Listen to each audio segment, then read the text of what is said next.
महाकुंभ में साधु संतों का समागम। गुफा और पहाड़ों से महाकुंभ पहुंचते हैं सब। संगम में स्नान, प्रवचन और ध्यान। महाकुंभ में पूरी दुनिया के श्रद्धालु उमड़ पड़े हैं। संगम में हर कोई आस्था की डुबकी लगा रहा है। 50 करोड़ का आंकड़ा पहले ही पार हो चुका है। यह महाकुंभ जहां एक तरफ लोगों के लिए सबसे पावन अवसर होता है, तो वहीं साधु संतों के लिए भी बेहद खास है। साधु संत और अखाड़े सालों तक पहाड़ों, गुफाओं और आश्रमों में रहते हैं। वहां तो तप और साधना में लीन होते हैं, लेकिन जैसे ही कुंभ या महाकुंभ का आयोजन होता है, सभी साधु संत इसमें शामिल होने पहुंच जाते हैं। इन्हें भी बरसों से इस महाआयोजन का इंतजार रहता है। महाकुंभ में 13 अखाड़ों ने शिविर लगाया। नागा साधु, महामंडलेश्वर, अघोरी करते हैं स्नान। सबसे पहले नागा साधु करते हैं स्नान। अखाड़ों का अमृत स्नान मुख्य आकर्षण होता है। 1000 अश्वमेध यज्ञ के बराबर अमृत स्नान माना जाता है। स्नान के बाद साधु संत धर्म और ज्ञान पर चर्चा करते हैं। महाकुंभ सनातनियों के लिए सबसे बड़ा मिलन होता है। यहाँ वो न केवल ज्ञान पर चर्चा करते हैं, बल्कि अपने प्रवचनों से श्रद्धालुओं को आशीर्वाद भी देते हैं। हमारे आचार्य महामंडलेश्वर आए, आनंद पीठाधीश्वर आए, जितने भी अखाड़े हमारे आनंद अखाड़ा, निरंजनी अखाड़ा, सभी के संत महात्मा यहाँ उपस्थित हुए। और हमारा प्रयास है जितने भी ज़्यादा मंडलेश्वर बनेंगे उतना अच्छा है, क्योंकि सनातन का प्रचार प्रसार करेंगे, देश विदेश में जाएंगे और जो हमारी सभ्यता है उसका प्रचार प्रसार होगा। हम संतों के लिए अच्छा होगा, हम सनातनियों के बहुत ही अच्छा होगा। स्वामी जी, मैं ये भी देख रही थी कि ये सिर्फ डुबकी नहीं लगा रहे हैं, महाकुंभ टूरिज्म नहीं कर रहे हैं, बल्कि सनातन संस्कृति को समझते हैं, मंत्रों का उच्चारण कर रहे हैं। यही तो शिक्षा है कि जो इतने दिनों से इनको दी जा रही है।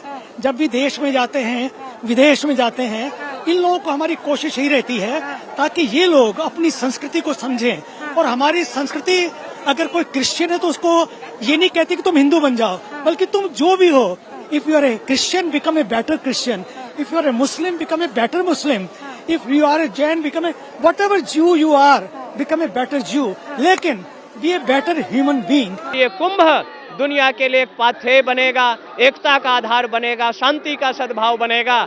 और भारतस्य प्रतिष्ठित द्वि संस्कृतम संस्कृतितः, यहाँ की प्रतिष्ठा का आधार, यहाँ की संस्कृति संस्कार, ये कुंभ है जो विश्व के लिए एक अद्भुत है, अद्वितीय है। शांत करने जा रहे, बहुत जल्दी है और देखो तो खूब आशीर्वाद मिलेगा।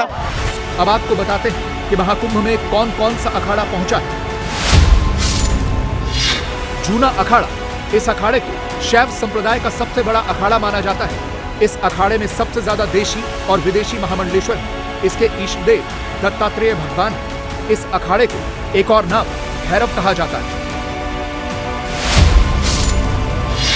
अटल अखाड़ा, इस अखाड़े की स्थापना 569 ईस्वी में हुई थी। इसकी मुख्य पीठ पाटन में है। साथ ही इस अखाड़े में केवल ब्राह्मण, क्षत्रिय और वैश्यों को ही दीक्षा मिलती है। इस अखाड़े के इष्ट देव भगवान गणेश हैं। महानिर्वाणी अखाड़ा, इस अखाड़े की स्थापना 681 ईस्वी में हुई थी। उज्जैन के महाकालेश्वर की पूजा का जिम्मा यही अखाड़ा संभालता है। इस अखाड़े के इष्ट देव कपिल मुनि हैं। आवाहन अखाड़ा, इस अखाड़े की स्थापना 646 में की गई थी और 1603 में इसे पुनर्संयोजित किया गया। इस अखाड़े का केंद्र काशी है। इसके इष्ट देव दत्तात्रेय और गणेश जी हैं। निरंजनी अखाड़ा, यह अखाड़ा 826 में बना। कहा जाता है कि सबसे ज्यादा पढ़े लिखे साधु इसी अखाड़े में हैं। इसे गुजरात के मांडवी में स्थापित किया गया था। इस अखाड़े के इष्ट देव कार्तिकेय हैं। पंचाग्नि अखाड़ा, इसकी स्थापना 1136 में हुई। इसका भी प्रमुख केंद्र काशी है। इस अखाड़े में चारों पीठों के शंकराचार्य सदस्य हैं। इस अखाड़े में सिर्फ ब्राह्मणों को ही दीक्षा दी जाती है। इस अखाड़े के इष्ट देव माता गायत्री और अग्नि हैं। आनंद अखाड़ा, ये एक शैव अखाड़ा है जिसकी स्थापना 855 में एमपी के बरार में हुई थी। इस अखाड़े की खास बात यह है कि यहाँ आज तक एक भी महामंडलेश्वर नहीं बना। इस अखाड़े में आचार्य का पद ही प्रमुख माना जाता है। इसका भी केंद्र काशी है। इसके इष्ट देव सूर्यदेव हैं। निर्मोही अखाड़ा, इस अखाड़े की स्थापना 1720 में स्वामी रामानंद ने की थी। वैष्णव संप्रदाय के तीनों अणी अखाड़ों में से सबसे ज्यादा अखाड़े इसी में हैं, जिनकी कुल संख्या 9 है। इनके इष्ट देव श्री राम और श्री श्याम हैं। बड़ा उदासीन अखाड़ा, इसके संस्थापक चंद्राचार्य उदासीन जी हैं। इनमें सांप्रदायिक भेद है। इसका उद्देश्य लोगों की सेवा करना है। इसके 4 महंत होते हैं जो कभी रिटायर नहीं होते। इसके इष्ट देव चंद्रदेव हैं। निर्मल अखाड़ा, इसकी स्थापना 1784 में हुई। श्री गुरु ग्रंथ साहिब इनकी इष्ट पुस्तक है और इष्ट देव गुरु नानक देव। नया उदासीन अखाड़ा, नया उदासीन अखाड़ा 1902 में प्रयागराज में बना। इसके इष्ट देव चंद्रदेव थे। इस महाकुंभ में एक और ऐतिहासिक रिकॉर्ड बना। दिव्य मुहूर्त में चारों प्रमुख पीठों के शंकराचार्य प्रयागराज के पवित्र संगम तट पर एकत्रित हुए। चारों पीठों के शंकराचार्य के एक जगह उपस्थित होने से ये आयोजन और भी गौरवपूर्ण बन गया। वहीं संगम में जो लोग स्नान करने पहुंचे थे, उनके लिए भी एक साथ साधु संतों और अखाड़ों को देखना काफी रोमांचक होता है। साथ ही उनका सानिध्य मिलने से श्रद्धालु खुद को सनातन के और करीब महसूस करते हैं।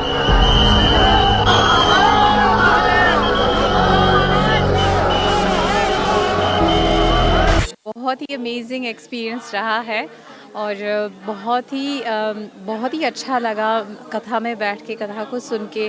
सिर्फ सुना ही नहीं, but also I could visualise all the scenes that were presented and also understood them very well in a very easy way. Also they explained the meanings. बहुत अच्छे से उन्होंने मीनिंग समझाए। इसको एक्सप्लेन नहीं कर पा रही हूँ कि कितना अच्छा लग रहा है। इतनी वाइब्रेशन, पॉजिटिव वाइब्रेशन आ रही है। लोग घाट में जा रहे हैं नहाने के लिए, सब कुछ कर रहे हैं, पर हमारा जो गंगा घाट है, सबसे ज़्यादा हमें इतनी खुशी होती है कि सबसे ज़्यादा पवित्र घाट हमारा यही है और कहीं जाने की इच्छा ही नहीं है। ढूंढ रहे हैं कि कोई एक ऐसा सनातन धर्म का एक ऐसा मार्ग हमें मिल जाए जिस पे हमारे ऋषि और संत महात्मा चले थे और जिससे उन्होंने सच्ची शांति और आनंद को पाया था, एक शांतम आनंदम की अवस्था को पाया था। और वही अवस्था को लेने के लिए, पाने के लिए, उस सुकून के कुछ पल पाने के लिए यहाँ समाज आ रहा है श्रद्धालुओं का। महाकुंभ में स्नान के बाद सभी अखाड़े फिर से अपनी अपनी साधना में लीन हो जाते हैं। अब इन सभी की मुलाकात अगले कुंभ में होगी, जब सनातन की पताका एक बार फिर से लहराएगी और ये फिर से आस्था की डुबकी लगाकर विश्व का कल्याण करेंगे।